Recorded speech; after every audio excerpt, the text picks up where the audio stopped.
حدیث میں آتا ہے نبی صلی اللہ علیہ وسلم نے بہت فضیلت بیان کی ہے. یہ جو فضیلت ہے جنت میں داخلے کی، یہ صحیح حدیث ہے. تو آیت الکرسی ہر نماز کے بعد پڑھنی چاہیے.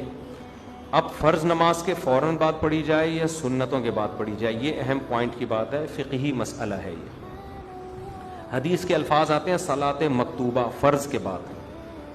اب بعض فقہا اس حدیث کے ظاہر کو دیکھتے ہیں کہ فرض کے بعد کا مطلب فوراً بعد، اور بعض کہتے ہیں کہ یہاں فرض سے بات مراد یہ ہے کہ یہ اشراق اوابین تہجد کے بعد نہیں ہے، بلکہ فرض کے بعد یہ کا مطلب دوسرے نوافل سے احتراز ہے. تو فرض کے بعد جب اس کی تکمیل ہو جائے سنتوں کے ذریعے، تو فرض اور سنت مؤکدہ پڑھنے کے بعد ہے. اس مسلک کی دلیل کیا ہے؟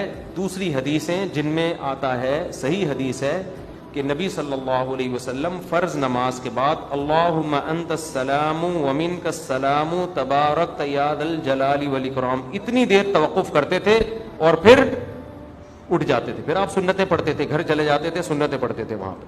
تو اس طرح دونوں حدیثوں میں کیا ہو جاتی ہے؟